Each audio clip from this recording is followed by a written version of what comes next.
now, I am Peter Pasta, and I'm going to teach you how to make fresh pasta. Okay, let's start with the flour. We need flour. I use flour and eggs. Now, there's a couple different flours. Let's start with what people most know about flour. Semolina flour. Everyone thinks this is the ultimate pasta flour. I have a little bit of news for you. It's great if you have huge machines like you saw me using in the factory. But there's a couple other flours. You take that semolina and you grind it very fine and you end up with the extra fancy durum. Now, along the lines of the fine flours that everyone knows about is the all-purpose white flour. Now, all of these flours can be used to make pasta. They just make different kinds of pasta. I'm going to show you our first recipe using the all-purpose white flour, and then I'm going to show you using our Ecco La Pasta. It's a very special mix that I came up with, using the durum flour. The semolina is good to use, but if you blend it with the all-purpose flour, making a little bit softer dough so you can make a perfect fresh pasta at home.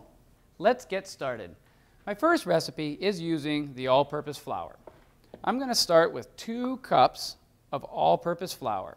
So the trick in making the fresh pasta is knowing exactly what your dough should look like when you mix it. I'm going to do 2 cups, 2 eggs,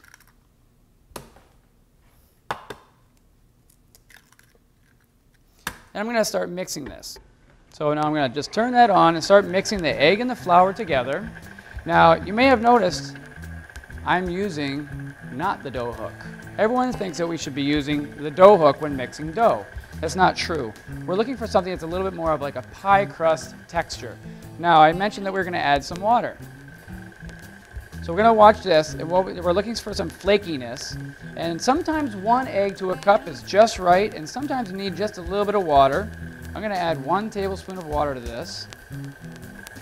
And I'm going to check it right now. You know the dough is ready if when you squeeze it in your hand, it holds together. Now we're ready to roll it out and make some pasta.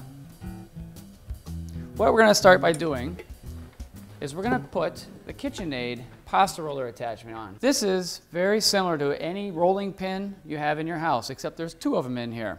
What we're going to do is we're going to put it right on the front of this KitchenAid. You loosen the screw, pull the hub out, slide the roller in, and tighten it down. And now you're ready to start rolling pasta. The knob on the end of the pasta roller attachment has a series of numbers. Now, number 1, you adjust it by pulling it out and twisting it. And you want to set it on number 1, which is your widest setting.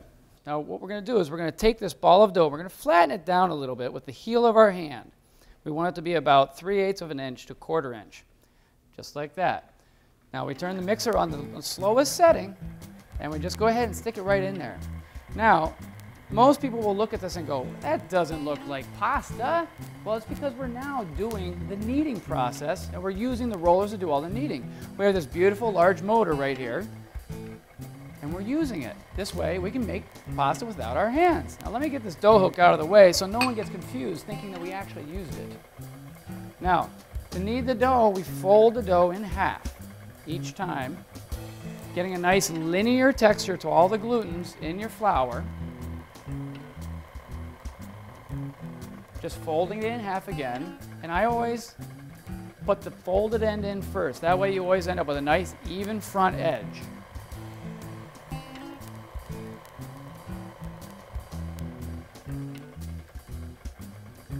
Now you see we're starting to get a nice smooth texture to our pasta. I'll probably just put it through like 1 more time. The average is about 5 to 6 times on number 1, always leaving it on the number 1 setting. There we have a nice sheet of pasta. Now from here, we have to decide a couple of things. We have a spaghetti cutter and the fettuccine cutter. They come as part of the set. Now to make your spaghetti, we're going to go ahead and do some spaghetti. I need to make this a little bit thinner. This is a very thick piece of dough. Now with the little adjustment on the end of the rollers, I'm going to change it to number 3. Turn the roller back on and feed it in to make a thinner sheet of dough.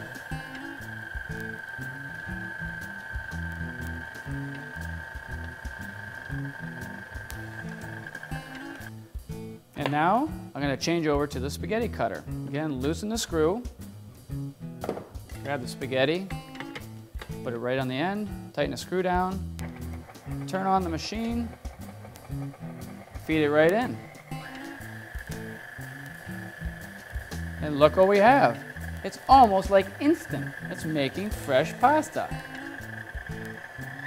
Now, one of the reasons I had mentioned to you that I like using the KitchenAid mixer so much is the height off of the counter. It gives a lot of room to grab a hold of the pasta. Just dust it lightly with flour so it doesn't stick together. Fresh spaghetti.